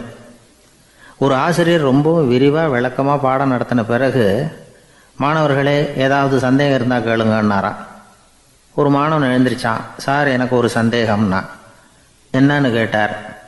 இது வரைக்கும் என்ன பாடம் சார் நடத்துனீங்க அப்படின்னா அந்த பையன். ஒரு ஊர்ல ஒரு பெரியவர் இருந்தார். அவரு ஒரு கோடீஸ்வரர். நிறைய நல்ல காரியங்கள்லாம் செஞ்சுக்கிட்டு இருந்தார். அவரை தேடி நிறைய பேர் வருவாங்க. இவரும் தன்னால முடிஞ்ச உதவியை அவங்களுக்கு செய்வார். ஒரு சமயம் 3 பிச்சைக்காரர்கள் இவரை தேடி வந்தாங்க. ஏதாவது பொருள் உதவி பெறலாம்னு நினைச்சு 3 பேரும் ஒரே நேரத்துல வரல, தனித்தனியா வந்தாங்க. முதல் பிச்சைக்காரன் காலையில வந்தான். இவர் முன்னாடி நின்னான். ஐயா, எனக்கு 5 ரூபா வேணும், தயவு பண்ணி கொடுங்க அப்படின்னு கேட்டான். இவன் அப்படி கேட்டது அவருக்கு கோவம் வந்துட்டுது. என்ன இது, நான் ஏதோ உங்ககிட்ட கடன் பட்டிருக்கிறது மாதிரியும் அதை திருப்பி கொடுன்னு கேட்கறது மாதிரியும் இருக்குது. இவ்வளவு அதிகாரத்தோட பிச்சை கேட்கிறேன், எவ்வளவு துணிச்சல் உனக்கு 5 ரூபாயெல்லாம் தர முடியாது, இந்த 2 ரூபா எடுத்துட்டு ஓடு அப்படின்னு சொல்லி ஒரு 2 ரூபாயை தூக்கி எறிஞ்சார். அவன் அதை எடுத்துக்கிட்டு அங்கிருந்து போயிட்டான். அடுத்தபடியா மத்தியானமே ஒரு பிச்சைக்காரன் வந்தான். இவன் எப்படி கேட்டான் தெரியுமா? ஐயா, 10 நாளா ஒருவேளை உணவு கூட சாப்பிடல, தயவு பண்ணி எனக்கு உதவி பண்ணுங்கன்னா. உனக்கு எவ்வளவு வேணும்னு கேட்டார். நீங்களா பார்த்து எவ்வளவு கொடுத்தாலும் அது எனக்கு போதும்னா. இந்தா 10 ரூபா, இதை வச்சுக்கோ, ஏதாவது வாங்கி சாப்பிடுனார். அவன் அந்த 10 ரூபாயை வாங்கிட்டு போயிட்டான். அதுக்கப்புறமா சாயந்தரமா 3வது பிச்சைக்காரன் வந்தான். இவன் கேட்ட விதம் எப்படி தெரியுமா? மகாராஜா, உங்களுடைய உயர்ந்த குணத்தை பத்தி நான் நிறைய கேள்விப்பட்டிருக்கிறேன். அதனால உங்களை பார்த்து தரிசனம் பண்ணிவிட்டு போகலாம்னு வந்தேன். அற வழியில வாழ்ந்து கொண்டிருக்கிற நீங்கள் தான் கண்கண்ட தெய்வம் அப்படின்னா. உடனே அந்த பெரியவர் என்ன சொன்னார் தெரியுமா? ஐயா, தயவு பண்ணி உட்காருங்க, நீங்க ரொம்ப களைச்சு போய் வந்திருக்கிறீங்க, முதல்ல சாப்பிடுங்க, மற்றதெல்லாம் அப்புறம் பார்க்கலாம்னு சொல்லி அவனை உட்கார வச்சு சாப்பாடு போட்டார். அவன் சாப்பிட்டு முடிச்சான். அதுக்கப்புறம் இவர் கேட்டார், இப்ப சொல்லுங்க, நான் என்ன பண்ணணும் உங்களுக்குன்னார். அந்த பிச்சைக்காரன் இந்த அன்புக்கு நிகழ்ந்து, ஐயா, பசியோட வந்தேன், அறுசுவை விருந்தே படைச்சுட்டீங்க, அது போதும், எனக்கு வேற எதுவும் தேவையில்லை. நீங்க என் பேர்ல காட்டுற அன்பை நான் எப்பவும் மறக்க மாட்டேன். உங்களுக்கு எல்லாம் நல்லபடியா நடக்கும், உங்களுக்கு ஒரு குறையும் வராதுன்னா. இவனுடைய பரிவான இந்த வார்த்தைகள் அவர் மனசை தொட்டுது. அவன் பேர்ல இருந்த அன்பு பல மடங்கு அதிகமாச்சு. அதோட விளைவு என்ன தெரியுமா? இத பாருப்பா, இனிமே நீ வெளியில எங்கேயும் போக வேணாம், இங்கேயே இருந்துருன்னார். தன்னுடைய பங்களாவுக்கு பக்கத்திலேயே அந்த ஆளுக்கு ஒரு வீடும் கட்டி கொடுத்தார். கடைசி வரைக்கும் அந்த ஆளை தனக்கு பக்கத்திலேயே வச்சுக்கிட்டார். இந்த கதையை சுவாமி சிவானந்தர் சொல்லியிருக்கிறார். இறைவன் அந்த கோடீஸ்வரன் மாதிரியான். அந்த 3 வகையான பிச்சைக்காரர்களும் 3 வகையான பக்தர்களாம். இன்றைக்கு உள்ள பக்தர்கள்லாம் இந்த 3 வகையில ஒரு வகையை சேர்ந்தவங்களா தான் இருப்பாங்க. முதல் வகை தான் அதிகமா இருக்கும். மூன்றாவது வகை ரொம்ப அபூர்வம். நம்ம ஊர் பக்கம் ஒரு பெரியவர் இருந்தார். அவர் செலவு பண்ண பயப்படுவார். ஒரு பைசா ஒருத்தருக்கு கொடுக்கறதுனால ரொம்ப யோசனை பண்ணுவார். இவரை தேடிட்டு ஒரு நாள் சில பிச்சைக்காரங்கள்லாம் வந்தாங்க. ஐயா, நாங்கெல்லாம் சேர்ந்து ஒரு பிச்சைக்காரர்கள் சங்கம்னு ஆரம்பிக்கிறோம். அதுக்கு நீங்க ஒரு 1000 ரூபாய் நிதி உதவி பண்ணுனா தேவையில்லைன்னாங்க. அதெல்லாம் ஒன்றும் கொடுக்க முடியாது, அவ்வளவு பணம்லாம் என்கிட்ட கிடையாதுன்னு விட்டார் அவர். சரி, ஒரு 100 ரூபாயாவது கொடுங்களேன் அப்படின்னு கேட்டிருக்கிறாங்க. அதுவும் முடியாதுன்னார். இவங்க இன்னமும் இறங்கி வந்தாங்க. சரி, ஒரு 10 ரூபாயாவது கொடுங்க அப்படின்னு கேட்டு பார்த்தாங்க. அதெல்லாம் கிடையாதுன்னு ஒரே முடிவா சொல்றாரு அவரு. கடைசியா ஒரு 10 காசாவது கொடுங்க சார், வாங்கிட்டு போறோம் அப்படின்னு கேட்டார் ஒருத்தர் இந்த கும்பல்ல இருந்து. அது கூட என்கிட்ட கிடையாதுன்னு ரொம்ப துல்லியமா சொல்லிவிட்டார் அந்த பெரிய மனிதர். அதாவது எதுவுமே கொடுக்க முடியாது, நீங்க போயிட்டு வாங்கன்னு விட்டார். அப்ப இந்த கும்பல்ல இருந்து ஒருத்தர் சொன்னார், சரி நீங்க எதுவுமே தர முடியாதுங்கிறீங்க, அப்படின்னா ஒண்ணு செய்யுங்களேன்னாங்க. என்ன செய்யணும்னாரு. பேசாம நீங்களும் எங்க சங்கத்துல ஒரு மெம்பரா சேர்ந்துருங்க அப்படின்னாங்களாம். இப்படி இருக்கிற மனிதர்கள் அதிகம். அதனால இந்த 3 பிச்சைக்காரர்கள் அப்படிங்கிற இந்த கதையிலிருந்து நாம புரிந்து கொள்ள வேண்டியது, எப்படி பேசணும், எப்படி பக்தி செலுத்தணும், எப்படி இந்த உலகத்துல வாழணும் அப்படிங்கிற கருத்து பூராவும் இந்த அறவுரையிலிருந்து நாம புரிந்து கொள்ளலாம். ஒரு நண்பர் ஆனந்தமா சிகரெட் பிடிச்சிக்கிட்டு இருந்தார். இந்த பழக்கத்தை விட்டுவிடுங்களேன் அப்படின்னு சொல்லி பார்த்தோம். விட்டுடலாம்னு தான் பாக்குறேன், ஆனா முடியலையேன்னார். மனசு வச்சா எல்லாம் முடியும் அப்படின்னோம். அவர் கொஞ்ச நேரம் யோசனை பண்ணார். அப்புறம் சொன்னார், சரி சார், இதுதான் நான் பிடிக்கிற கடைசி சிகரெட் அப்படின்னு சொல்லி ரொம்ப அழுத்தமாக புகையை உள்ளுக்கு இழுத்தார். அதுக்கப்புறம் அந்த துண்டு சிகரெட்டை வீசி எறிஞ்சுட்டார். ஒருத்தர் இது மாதிரி தீர்மானம் பண்ணி தன்னுடைய கடைசி சிகரெட்டை தூக்கி எறிஞ்சுட்டார்னா அது ஒரு பெரிய விஷயம்தான். அதுக்கு பிறகு அவர் உடம்புல படிப்படியாக என்னென்ன மாற்றங்கள் நடக்கும் அப்படிங்கிறத பற்றி ஒரு விவர பட்டியலே வெளியிட்டிருக்கிறாங்க. அது என்ன விவரம் தெரியுமா? ஒருத்தர் புகைப்பிடிக்கிற பழக்கத்தை நிறுத்துறாருன்னு வச்சுங்க. அப்படி அவர் நிறுத்தின 20 நிமிடங்களுக்குள்ள உயர் ரத்த அழுத்தம், உடல் வெப்பம், நாடி துடிப்பு இதெல்லாம் சரியான நிலைமைக்கு வந்துருதான். 8 மணி நேரத்துக்குள்ள இந்த ஸ்மோக்கர்ஸ் பிரீத் அப்படிங்கிற தன்மை மறைஞ்சிருதான். ரத்தத்தில் உள்ள கார்பன் மோனாக்சைடு அளவு குறையுதான். ஆக்சிஜன் அளவு கூடுதான். சரியான அளவுக்கு வந்துருதான். ஒருத்தர் கடைசி சிகரெட்டை தூக்கி எறிஞ்சுட்டார்னா 24 மணி நேரத்துக்குள்ள மாரடைப்பு ஏற்படுறதுக்கான வாய்ப்பு குறைஞ்சுடுதான். 48 மணி நேரத்துக்குள்ள உணர்வு நரம்புகளின் முனைப்பகுதிகள் மறுபடியும் ஒன்று சேர்ந்துருதான். அதனால நாக்கு சுவை உணர்வு, மூக்கின் முகரும் சக்தி இதெல்லாம் மேம்படுதான். நல்ல நிலைமைக்கு வந்துருதான். சிகரெட்டை நிறுத்தின 3 நாளுக்குள்ள மூச்சு விடுறது சுலபமாயிடுதான். இப்படி அவங்க பட்டியல் நிறைய சொல்றாங்க. 2 அல்லது 3 மாசத்துக்குள்ள என்ன ஆகும் தெரியுமா? ரத்த ஓட்டம் மேம்படுது, நடக்கிறது சுலபமாயிடுது. நுரையீரல் கொள்ளளவு 30% அதிகரிக்குது. 1லிருந்து 9 மாசத்துக்குள்ள சுவாச குறைபாடுகள் நீங்குது. நுரையீரலில் இருக்கக்கூடிய இந்த அசுத்தம் வடிகட்டும் திசுக்கள் சரியா வேலை செய்ய ஆரம்பிச்சிருது. 1 வருஷத்துக்குள்ள இந்த இதய அழுத்த நோய்க்கான வாய்ப்பு பாதியா குறைஞ்சிருது. இந்த சிகரெட்டை நிறுத்தின 5 வருஷத்துக்குள்ள ஒரு நாளைக்கு 1 பாக்கெட் சிகரெட் பிடிக்கிறவர்களில் நுரையீரல் புற்றுநோயினால சாகிறவர்கள் எண்ணிக்கை பாதியா குறைஞ்சிருது. புற்றுநோய் செல்கள் சீரமைக்கப்படுது.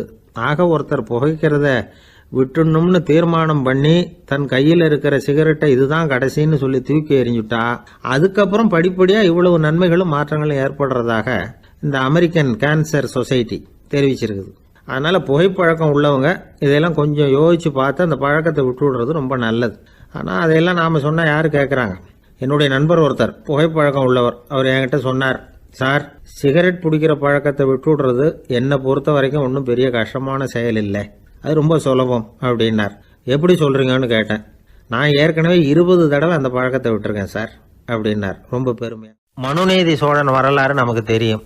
அது மாதிரி நீதி தவறாத ஆட்சியாளர்கள் பல பேர் இருந்திருக்கிறாங்க இந்த உலகத்துல. ஹசரத் உமர் பின் கத்தாப் அப்படின்னு ஒருத்தர், இஸ்லாத்தின் 2வது கலீஃபா இவர். அவருடைய ஆட்சி காலத்துல நடந்த ஒரு நிகழ்ச்சி. இந்த மன்னருக்கு ஒரு மகன், அவர் பேரு அபு ஷஹ்மா. அந்த மிசர் நாட்டு கவர்னர் அமர் பின் ஆஸ், அந்த மன்னருடைய மகன் கவர்னர் அவர்களுடைய கவனிப்புல இருந்தார். அந்த சமயத்துல ஒரு நாள் அவர் மதுபானா இருந்தனார். கவர்னருக்கு தெரிஞ்சு போச்சு. அவருக்கு தர்ம சங்கடமா போட்டுது. அவர் செஞ்சது மன்னருடைய மகன். கவர்னர் யோசனை பண்ணார். அவர் மெதுவா தன்னுடைய வீட்டுக்கு அழைச்சிட்டு வந்தார்.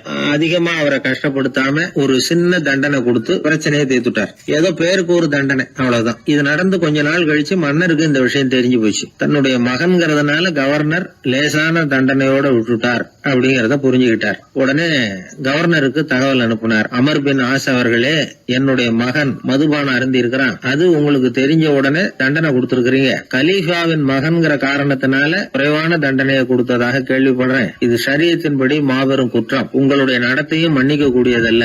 இந்த கடிதம் கண்ட உடனே மகன் அபு ஷஹ்மாவை மதீனாவுக்கு அனுப்பி வைக்க வேண்டியது அப்படின்னு கடிதம் எழுதினார். அதை பார்த்தார் கவர்னர். உடனே கலீஃபாவின் மகனை மதீனாவுக்கு அனுப்பி வச்சார். மன்னர் முன்னாடி நீதி விசாரணை நடக்குது. தன்னுடைய மகனுக்கு சவுக்கடி வழங்கும்படியா உத்தரவிடுறார் ஹசரத் உமர் பின் கத்தாப். தண்டனை நிறைவேற்றப்பட்டது. கூடியிருந்தவர்கள்லாம் ஐயா கொஞ்சம் கருணை காட்டுங்க அப்படின்னு சொல்லி மன்னர் கிட்ட வேண்டிக்கிட்டாங்களாம். இந்த வேண்டுகோளை மன்னர் ஏத்துக்கல. நீதியின் முன்னால் தந்தை மகன் அன்பு நேசம் உறவு இந்த முறைகளை எல்லாம் கவனிக்க முடியாது. குற்றம் செஞ்சவர் தண்டிக்கப்பட வேண்டியவர், அவர் யாரா இருந்தாலும் சரி அப்படின்னாராம். எல்லா ஆட்சியாளர்களுமே கவனிக்க வேண்டிய ஒரு செய்தி இது. அவர் ஒரு நாள் தன்னுடைய அரசாங்க கணக்கு வழக்குகளை பார்த்துட்டு இருக்கிறார். அந்த சமயத்துல அவரை பார்க்க ஒரு பெரிய மனிதர் வந்தார். இவர் தன்னுடைய சொந்த வேலை காரணமா வந்திருக்கிறார் அப்படிங்கறத அவர் புரிஞ்சுக்கிட்டார். உடனே அது வரைக்கும் எரிஞ்சுகிட்டு இருந்த விளக்க அணைச்சுட்டு இன்னொரு விளக்க ஏற்றி வச்சுக்கிட்டாராம். இந்த செயலுக்கு என்ன காரணம்னு கேட்டிருக்கிறார் வந்தவர். இதுக்கு அவரு சொன்னார், ஐயா நீங்க வந்த போது இங்க எரிஞ்சுகிட்டு இருந்தது அரசாங்க விளக்கு, இப்ப எரியறது சொந்த விளக்கு. சொந்த விஷயங்களை பேசுறப்போ அரசாங்க பணத்தை செலவு பண்ணக்கூடாது,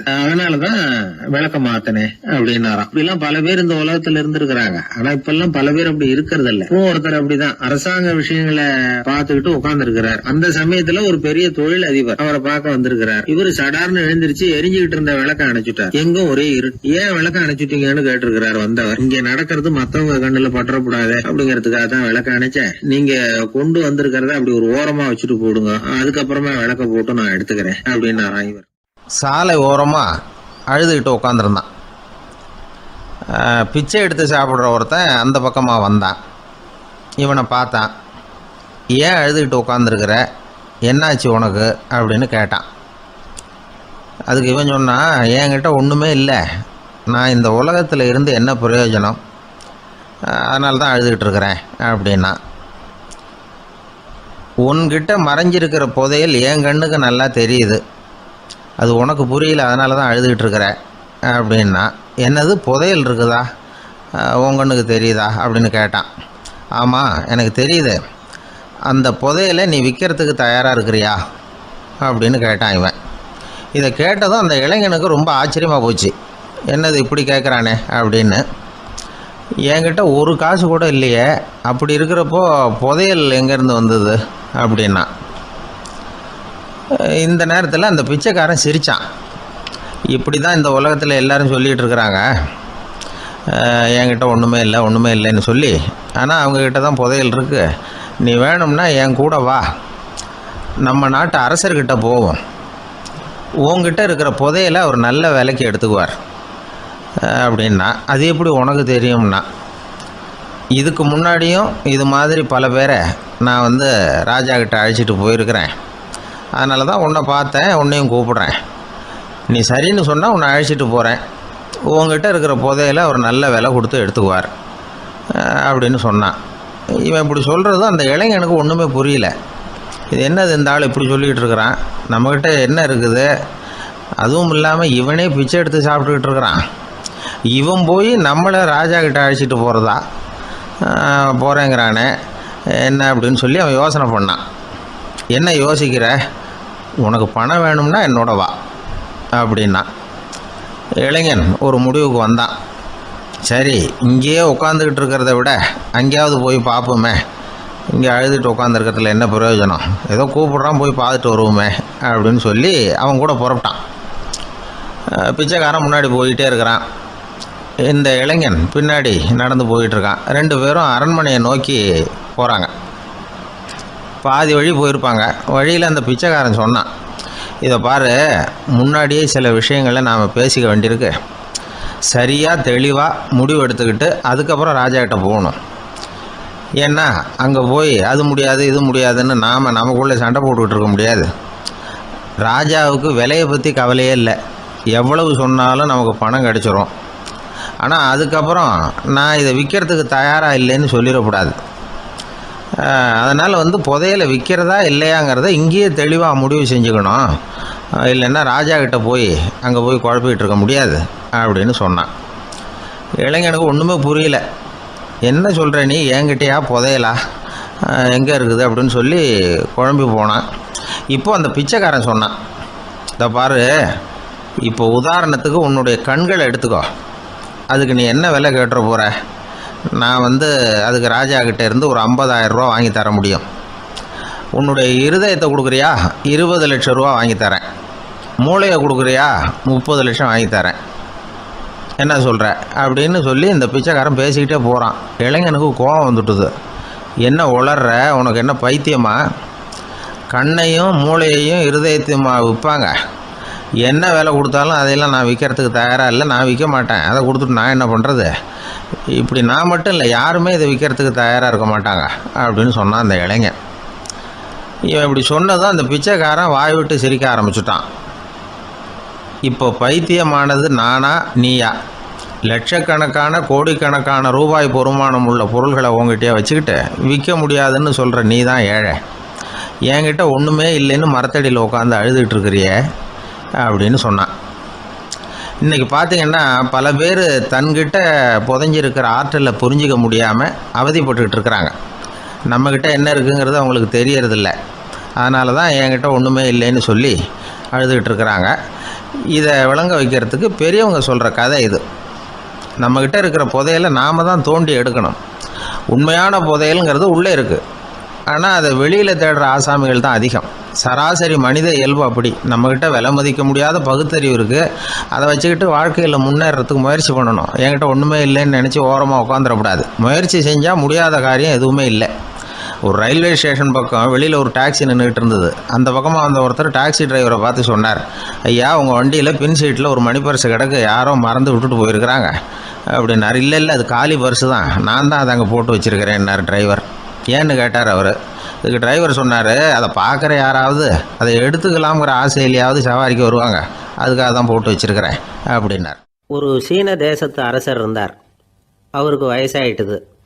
அவருக்கு அடுத்தபடியாக அவருடைய புள்ள பட்டத்துக்கு வரணும், ஆட்சி பொறுப்பை ஏற்றுக்கணும். ஒரு நல்ல தலைவனுக்கு இருக்க வேண்டிய பண்புகள்லாம் தன்னுடைய மகனுக்கு இருக்கணும்னு விரும்பினார் அந்த அரசர். அதனால் இளவரசனை பக்கத்தில் இருந்த ஒரு குரு கிட்ட அனுப்புனார். இளவரசன் அவர்கிட்ட போய் சேர்ந்தான். அந்த குரு என்ன பண்ணார் தெரியுமா? இவனை பார்த்து சொன்னார், இதை பாருப்பா, நீ என்ன பண்ணுற, இப்போவே பக்கத்தில் இருக்கிற காட்டுக்கு போ, நடுக்காட்டில் போய் ஒரு இடத்துல உட்காந்துக்கோ. அங்கே என்னென்ன சத்தம்லாம் உன் காதில் விழுதுன்னு கவனித்து கேளு. உன் காதில் விழுந்த ஓசைகள் என்னென்னங்கிறத என்கிட்ட வந்து சொல்லு, அதுதான் எனக்கு தெரியணும், உனக்கு வேலையும் அதுதான் அப்படின்னு சொல்லி அனுப்பி வச்சுட்டார். இளவரசன் காட்டுக்கு போனான். குரு சொன்னபடியே ஒரு இடத்துல உட்காந்து கவனித்து கேட்டான். அதுக்கப்புறம் குருக்கிட்ட திரும்பி வந்தான். என்னென்ன சத்தம்லாம் கேட்ட அப்படின்னு கேட்டார் குரு. குருவே, காட்டில் நான் பறவைகள் சத்தம்லாம் கேட்டேன், மிருகங்களின் ஓசையையும் கேட்டேன், இதை தவிர இடி மின்னல் மழை இதுகளோட சத்தத்தையும் கேட்டேன் அப்படின்னா. குரு யோசனை பண்ணார், நீ இன்னமும் சரியாக கேட்கல, அதனால் மறுபடியும் காட்டுக்கு போ, கொஞ்ச நாள் தங்கியிருந்து கேட்டுட்டு வா அப்படின்னார். இளவரசனுக்கு ஒன்றும் புரியல. இருந்தாலும் குருவின் கட்டளையாச்சே, மறுக்க முடியுமா? உடனே அவன் மறுபடியும் காட்டுக்கு போனான். ஒரு இடத்துல உட்காந்தான். கொஞ்ச நேரம் உன்னிப்பாக கவனித்து கேட்டான். சில நாள் கழித்து குருக்கிட்ட திரும்பி வந்தான். குருவே, இந்த தடவை சில துல்லியமான சத்தங்களை எல்லாம் கேட்டான். தேனி பறக்கிற சத்தம், நீரோடையின் மெல்லிய ஓசை, இதெல்லாம் கேட்டேன்னா.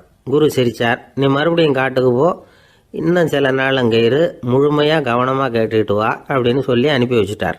இளவரசனுக்கு குழப்பம் அதிகமாயிட்டுது. ஒன்றுமே புரியல. மறுபடியும் காட்டுக்கு போனான். மௌனமாக ஒரு இடத்துல உட்காந்துட்டான். அப்படியே தியானத்தில் ஆழ்ந்துட்டான். சில நாளில் அவனுக்கு இதுவரை கேட்காத ஓசைகள்லாம் கேட்க ஆரம்பிச்சிட்டுது. இதைத்தான் நான் கேட்கணும்னு என்னுடைய குரு எதிர்பார்த்துருக்கிறாருங்கிறத புரிஞ்சுக்கிட்டான்.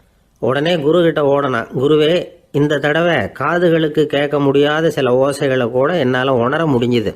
பூ மலருகிற ஓசை, சூரியனால் பூமி சூடாகிறப்போ எழுகிற ஓசை, காலை பனித்துளி இந்த புல்லுலாம் குடிக்கிற ஓசை, இது எல்லாம் என்னால் நல்லா கேட்க முடிஞ்சுது அப்படின்னா. குருவுக்கு இப்போ தான் திருப்தி ஏற்பட்டு தான். இளவரசனை பார்த்து சொன்னார், இதை பாருப்பா, இப்போ தான் நாட்டை ஆளுகிற தகுதி உனக்கு வந்திருக்குது அப்படின்னு சொல்லி அதுக்கு விளக்கமும் கொடுத்தாராம்.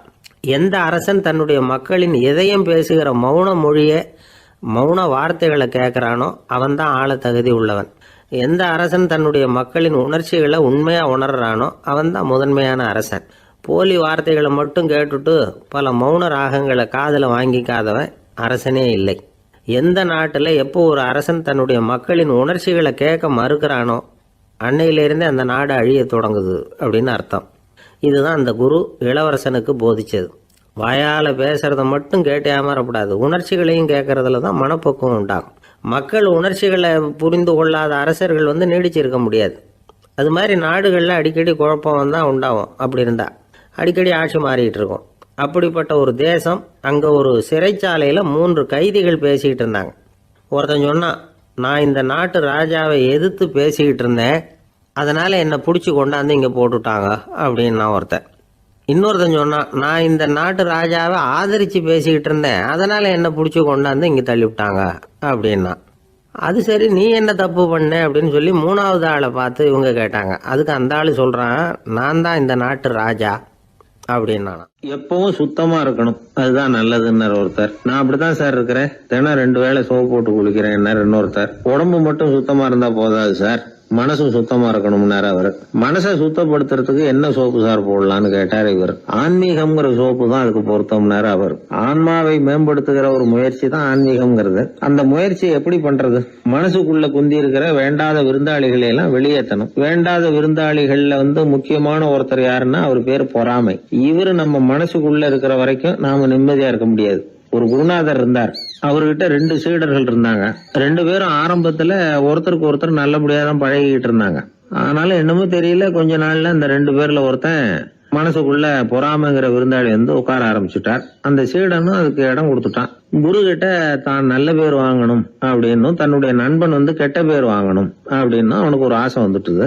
என்ன பண்ணலாம்னு யோசனை பண்ணான். ஒரு நாள் விடியற் காலையில எழுந்திருச்சான். நேரா குரு கிட்ட போய் அவர் முன்னாடி நின்னான். குருவே, என்ன பாருங்க, நான் எவ்வளவு சீக்கிரமா எழுந்திருச்சு குளிச்சு முடிச்சுட்டு உங்களை வணங்குறதுக்காக நிக்கிறேன். ஆனா அவன் இருக்கானே, இன்னமும் கண்ணு முழிக்கவே இல்லை, தூங்கிக்கிட்டே இருக்கிறான், தூங்கு மிஞ்சி அப்படின்னா. குருநாதர் நிமிந்து பார்த்தார். அப்படியா? அப்படின்னா நீயும் கூட அவன மாதிரியே தூங்கி இருந்தா நல்லா இருந்திருக்குமேன்னார் ரொம்ப பொறுமையா. என்னது, நாம எவ்வளவு தீவிரமா ஒரு விஷயத்த சொல்றோம், அதுக்கு நம்ம குருநாதர் ரொம்ப பொறுமையா இப்படி சொல்றாரு அப்படின்னு நினைச்சான். ஆச்சரியமா அவரை பார்த்தான். குருநாதர் சொன்னார், ஆமாப்பா, நீயும் தூங்கிக்கிட்டு இருந்திருந்தா அடுத்தவனை பத்தி குறை சொல்றதுக்கு இங்க வந்திருக்க வேண்டிய அவசியம் இருந்திருக்காது, அதனால அப்படி சொன்னேன் அப்படின்னாராம். சீடன் யோசிக்க ஆரம்பிச்சான். அர்த்தம் புரிஞ்சது. உடனே பொறாமையை மனசுல இருந்து தூக்கி எறிஞ்சுட்டானான். மனசு சுத்தமாயிட்டு. மனசுக்குள்ள இருந்து விரட்ட வேண்டிய இன்னொரு விருந்தாளி, அவர் பேர் கோபம். சினம் தன்னையே கொண்டுடும் அப்படிங்கிறார் வள்ளுவர். கோபத்துக்கு மனசுல இடம் கொடுக்காத சில பெரியவர்களும் உண்டு. ஒருத்தர் இருந்தார்.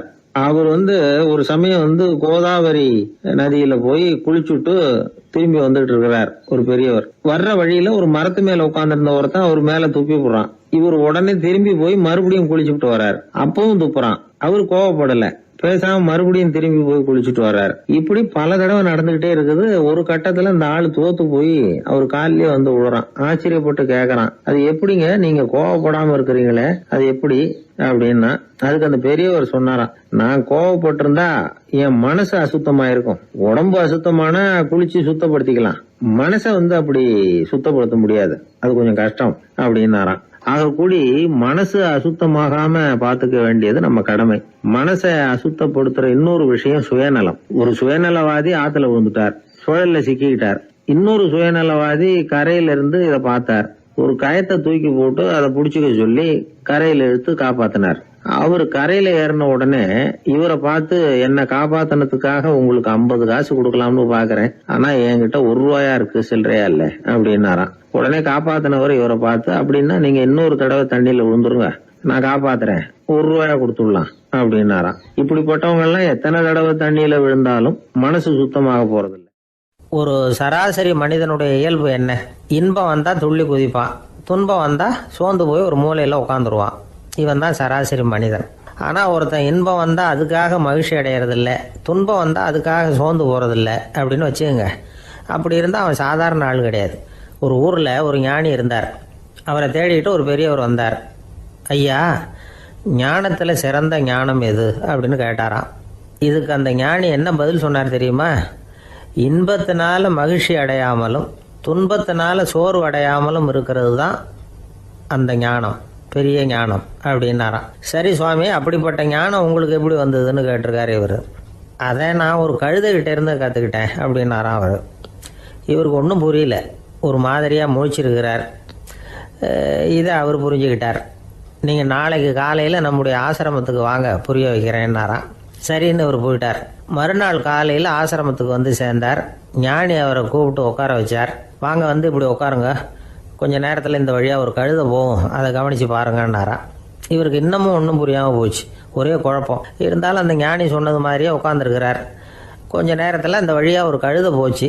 அது முதுக நிறைய அழுக்கு மூட்டைகள், அதை சுமந்துக்கிட்டு போகுது. ஒரு சலவை தொழிலாளி அதை ஓட்டிகிட்டு போகிறார். கொஞ்சம் தூரத்தில் ஒரு ஆறு இருக்குது, அங்கே போய் துணியெல்லாம் சுத்தப்படுத்திக்கிட்டு சாயந்தரமாக திரும்பி இந்த வழியாகவே வருவாங்க. ஞானி சொன்னது மாதிரியே இந்த பெரியவர் அழுக்கு மூட்டையை சுமந்துக்கிட்டு போகிற அந்த கழுதையை கவனித்தார். கழுதை போயிட்டுது. அதுக்கப்புறம் ஞானியை திரும்பி பார்த்தார். இப்போ அந்த ஞானி சொன்னார், சாயந்தரம் வரைக்கும் நீங்கள் இங்கேயே இருக்கணும்னார். அதே மாதிரி இவர் இருந்தார். சாயந்தரமாக அந்த ஞானி சொன்னார், ஐயா இப்போ கொஞ்ச நேரத்தில் அந்த கழுதை இந்த வழியாக திரும்பி வரும், அதையும் கவனித்து பாருங்கன்னார். இவரும் கவனித்து பார்க்குறார். கழுதை வந்தது. அது முதுகில் சலவை செய்யப்பட்ட துணி மூட்டை, அது பாட்டுக்கு சுமந்துக்கிட்டு போய்கிட்டு இருக்குது. பெரியவருக்கு ஒன்றும் புரியல, பொறுமை இழந்துட்டார். சரி சுவாமி, இந்த கழுதைக்கும் உங்கள் ஞானத்துக்கும் என்ன சம்பந்தம் அப்படின்னார். இப்போ அந்த ஞானி விளக்கினார், ஐயா இந்த கழுதை இதே மாதிரி தினமும் காலையில் அழுக்கு மூட்டைகளை சுமந்துக்கிட்டு ஆற்றுக்கு போகுது, மாலையில் வெண்மையான சுத்தமான துணிகளை சுமந்துக்கிட்டு திரும்பி ஊருக்கு போகுது. காலையில் இது போகும்பொழுது முதுகில் அழுக்கு மூட்டைகளை சுமந்துக்கிட்டு போகிறோமேங்கிற வருத்தமும் அதுக்கு கிடையாது. சாயந்தரம் திரும்பி வரும்பொழுது சுத்தமான துணிகளை சுமந்துக்கிட்டு வர்றோமேங்கிற மகிழ்ச்சியும் அதுக்கு இல்லை. இதை பார்த்து தான் நானும் அது மாதிரி ஞானத்தை கற்றுக்கிட்டேன் அப்படின்னாராம். அதனால் யார் கற்றுக் கொடுக்குறாங்க அப்படிங்கிறத விட எதை கற்றுக்கிறோம் அப்படிங்கிறது தான் முக்கியம். ஒரு சினிமா பார்க்குறோம், ஒரு அருவி கொட்டுறது மாதிரி காட்சி வருது, தண்ணீர் வழியுது. படம் முடிஞ்சதும் பார்த்தீங்கன்னா அந்த திரை என்ன நனைஞ்சு போயா இருக்கும். ஒரு தீப்பிடிச்சு எரியிற காட்சியே சினிமாவில் பார்க்குறீங்க, காட்சி முடிஞ்சதும் அந்த வெண் திரையே கருகி போயா இருக்கும். படத்தில் வர்ற தண்ணீரும் நெருப்பும் அந்த திரையை பாதிக்கிறது இல்லை. நாம் அந்த திரை மாதிரி இருக்கிறதுக்கு கற்றுக்கணுமா. அந்த பக்குவம் வந்துவிட்டதுன்னா இன்பமும் துன்பமும் நம்ம எதுவும் செய்யாது. ஒரு சினிமாவை பார்க்குற வரைக்கும் சிரிக்கலாம், அழலாம். பார்த்துட்டு வெளியில் வரும்பொழுது அழுதுகிட்டே வரக்கூடாது. ஒருத்தர் வந்தார், அப்படி படம் முடிஞ்சு வெளியில் வரும்பொழுது அருவி மாதிரி கண்ணீர் சிந்திக்கிட்டே வரார். ஏன் சார் படம் அவ்வளவு சோகமா அப்படின்னு கேட்டார். இன்னொருத்தர், இல்லை சார் கூட்டம் ரொம்ப குறைச்சல் சார், மொத்தம் படம் பார்க்க வந்தவங்களே 15 பேர் தான் சார் அப்படின்னார் கண்ணீரை தொடச்சிக்கிட்டே. அதுக்கு நீங்கள் ஏன் சார் அழறீங்கன்னு கேட்டார் அவர். இந்த படத்தோட தயாரிப்பாளரே நான் தான் சார் அப்படின்னாரா இவர். ஒரு அரசன், அவனுக்கு வயசாயிட்டுது. அதனாலேயே இந்த கவலை பயம் எல்லாமும் அதிகமாயிட்டுது. மரண பயம், ராத்திரியில் சரியாக தூங்க முடியல, இப்படி ஆயிட்டுது நிலைமை.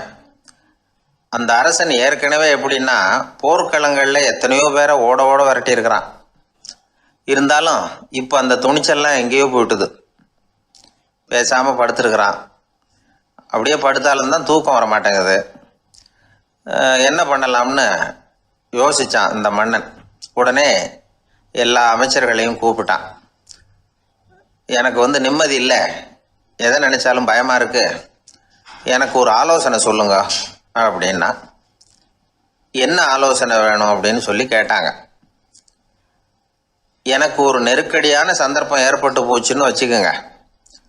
அந்த நேரத்தில் நீங்கள் யாருமே என் பக்கத்தில் இல்லை ஆலோசனை சொல்கிறதுக்கு அப்படின்னா, அந்த சமயத்தில் எனக்கு உபயோகப்படுற மாதிரி ஒரு வாசகம், பொன்மொழி ஏதாவது சொல்லுங்கள்.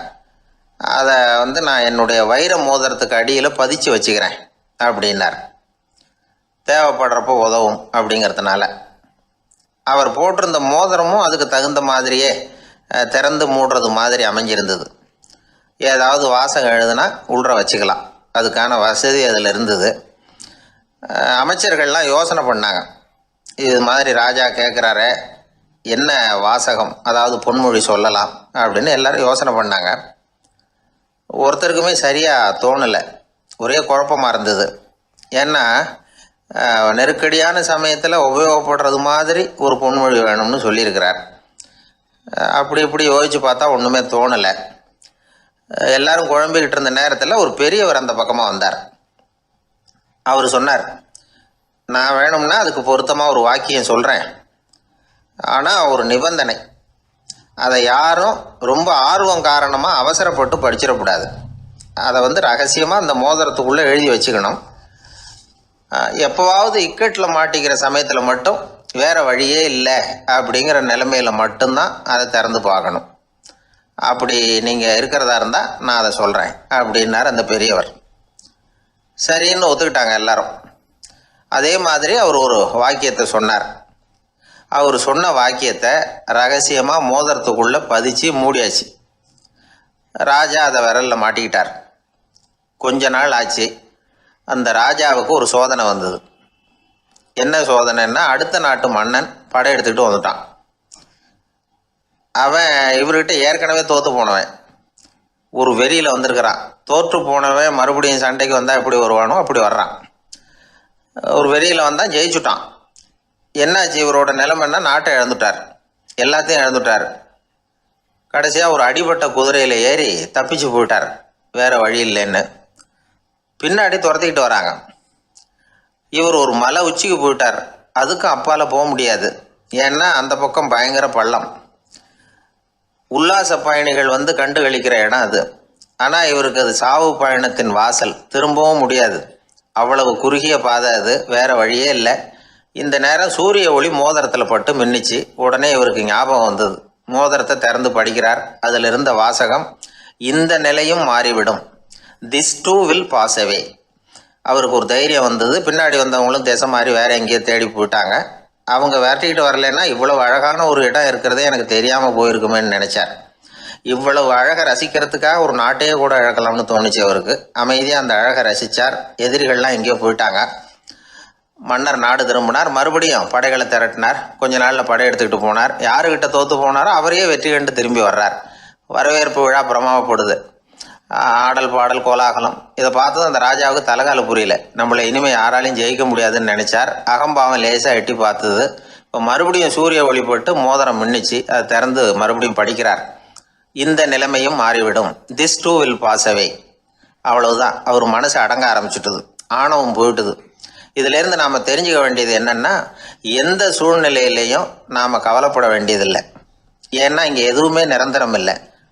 அந்த ராஜா மாதிரியே நம்ம ஆள் ஒருத்தன் ஒரு மோதிரம் போட்டிருந்தான். அதுக்குள்ளே அவன் எழுதி வச்சிருந்த வாசகம், எதுக்கும் கவலைப்படாதே அப்படிங்கிறது தான். ஒரு நாள் பயங்கரமான கவலையோடு உட்காந்துருந்தான். பக்கத்தில் இருந்தவங்க சொன்னாங்க, இது மாதிரி சந்தர்ப்பத்தில் தான் நீ உன் மோதிரத்தை திறந்து பார்க்கணும்னாங்க. இவனுக்கு கவலையோடு எரிச்சலும் சேர்ந்துக்கிட்டது. அது எப்படி முடியும், இப்போ திருட்டு போனது என்னோட அந்த மோதிரம் தானே அப்படின்னு சொல்லிவிட்டு தலையில் கை வச்சுட்டு உட்காந்துட்டான். இப்படிலாம் சொல்கிறது உண்டு. இருந்தாலும் நாம் எந்த சூழ்நிலையிலையும் கவலைப்பட வேண்டியதில்லை அப்படிங்கிற உண்மையை புரிஞ்சுக்கணும். அப்படி கவலையை வெல்றதுக்கான வழி தெரிஞ்சுட்டதுன்னா வாழ்க்கையில் வெற்றி நிச்சயம். ஒரு மனிதன் கோபப்படும் பொழுது அவனை நல்லா கவனித்து பாருங்க. ஏதாவது ஒரு மிருகத்தின் சாயல் அவன் முகத்தில் தெரியும். முகம் அழகாக இருக்கிறது எப்போ, அவன் புன்னகையோடு இருக்கிறப்ப தான். கோபமாக இருக்கிறப்ப முகம் அழகாக இருக்காது. சார் கோபத்தில் இருக்கார், இந்த கோபம் குறையறதுக்குள்ள ஒரு ஃபோட்டோ எடுத்துருங்க, அழகாக இருக்கும் அப்படின்னு யாரும் சொல்கிறது இல்லை. ஃபோட்டோ எடுக்கிறவர் கூட எடுக்கிறதுக்கு முன்னாடி முகத்தை கொஞ்சம் சிரிச்ச மாதிரி வச்சுங்க சார் அப்படின்னு தான் சொல்லுவார். முகத்தை கொஞ்சம் கடுகடுப்பாக வச்சுங்க சார், அப்போ தான் நல்லா அமையும் அப்படின்னு நான் சொல்லுவார். ஒரு உண்மை என்ன தெரியுமா, கோபம் மனசையும் கெடுக்கும், உடம்பையும் கெடுக்கும். கோபப்படுகிறவர்களின் ஆயுள் காலம் குறைகிறது அப்படிங்கிறது விஞ்ஞான உண்மை. சிரிக்கிறவங்க ஆயுள் காலம் அதிகரிக்கிறது அப்படிங்கிறதும் விஞ்ஞான உண்மை. கோபப்படுறவங்களை யாரும் விரும்புறதில்லை. கோபப்படுற அப்பா அம்மா கிட்ட பிள்ளைங்க நெருங்காது. கோபப்படுற அதிகாரிகள் கிட்ட ஊழியர்கள் நெருங்க மாட்டாங்க. கோபப்படுற வாத்தியார்கிட்ட பிள்ளைங்க நெருங்கிறது இல்லை. அவன் எப்போ பார்த்தாலும் வள்ளுன்னு விழுவான். அதனால எப்போ அவன் பக்கத்திலேயே இருக்கணும்னு ஆசைப்படுறேன் அப்படின்னு ஒருத்தன் சொன்னா அவனை இவன் வேடிக்கை பார்க்க ஆரம்பிச்சுட்டான் அப்படின்னு அர்த்தம்.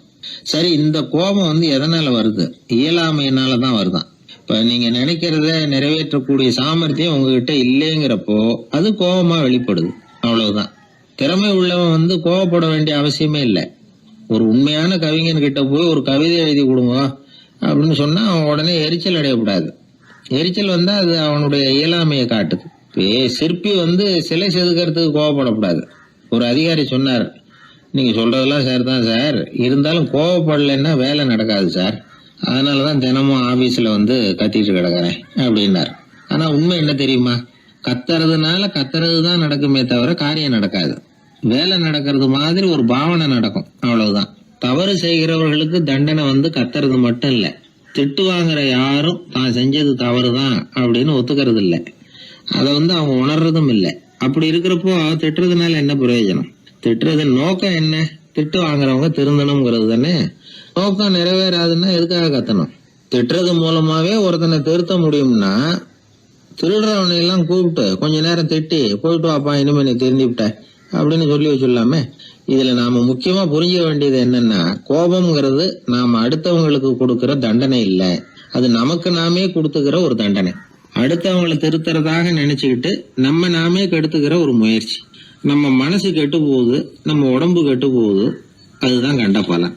நம்ம ஆள் ஒருத்தன் சொன்னான், நான் கோபம் வந்துட்டுதுன்னா அதை மனிதர்கள் மேல காட்ட மாட்டேன் சார், அவங்கள திருத்த முடியாதுன்னு எனக்கு தெரியும் அப்படின்னா. வேற என்ன பண்ணுவேன் அப்படின்னு கேட்டேன். பாத்திரங்கள் பேர்ல காட்டுவேன், வீட்டுல இருக்கிற பாத்திரங்களை எல்லாம் எடுத்து வெளியில வீசி எறிவேன் அப்படின்னா. அதனால கோபம் குறைஞ்சுதா அப்படின்னு கேட்டாங்க.